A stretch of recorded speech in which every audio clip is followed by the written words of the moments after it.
Hello दोस्तों, दुनिया के लगभग हर देश में हर कोने कोने में भारतीय रहते हैं। कुछ कुछ देश तो ऐसे हैं जहां भारतीयों की आबादी बहुत ज़्यादा है। ऐसे देशों को अगर हम मिनी हिंदुस्तान कहें तो गलत नहीं होगा।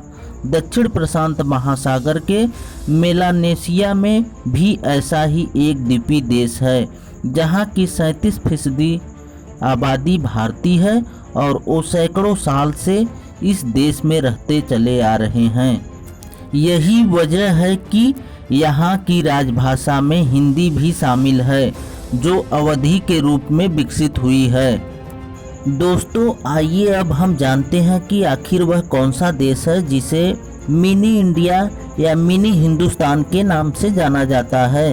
दोस्तों, उस देश का नाम फिजी है। दोस्तों, यह देश मेलानेशिया द्वीप में स्थित है।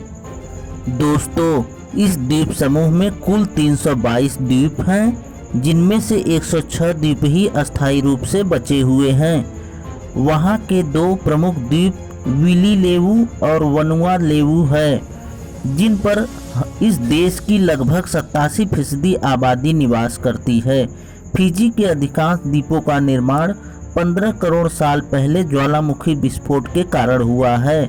यहाँ अभी भी कई ऐसे द्वीप हैं जहाँ अक्सर ज्वालामुखी विस्फोट होते रहते हैं। दोस्तों, फिजी में आखिर क्या कारण है कि यहाँ पर हिंदी बोलने वालों की संख्या ज़्यादा है?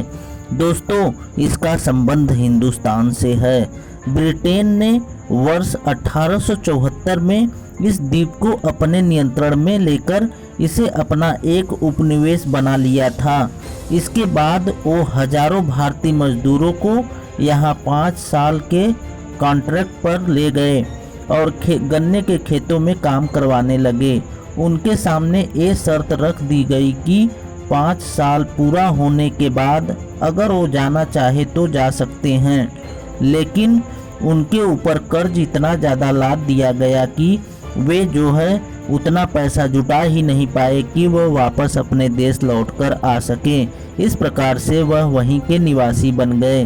कुछ लोग अपनी स्वेच्छा से वहां रुक गए। दोस्तों, फिजी देश की संस्कृति और सभ्यता हमारे देश की संस्कृति और सभ्यता से बिल्कुल मिलती जुलती है।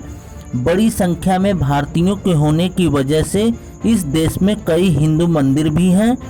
यहाँ का सबसे बड़ा मंदिर नादी शहर में स्थित है, जिसे श्री शिव सुब्रमण्य हिंदू मंदिर के नाम से जाना जाता है। फिजी में रहने वाले हिंदू हिंदुस्तान की तरह ही रामनवमी, होली, दिवाली और त्यौहार भी अन्य मनाते हैं। दोस्तों, यहाँ के द्वीपों पर हुई खुदाई से पता चलता है कि 1000 ईसा पूर्व के आसपास भी फिजी में लोग रहा करते थे। हालांकि उनके बारे में कोई खास प्रमाण नहीं उपलब्ध है। कहते हैं कि प्राचीन फिजी में रहने वाले आदिवासी आदमखोर थे। हालांकि वो युद्ध में मरने वाले लोगों की ही मांस खाते थे। कुदरती तौर पर मरने वालों का मांस वे नहीं खाते थे। दोस्तों, अगर ये वीडियो आपको पसंद आए तो मेरे चैनल को सब्सक्राइब करके बेल आइकन को प्रेस कर दें, ताकि मेरे आने वाले वीडियोज़ की नोटिफिकेशन आपको जल्द से जल्द मिल सके।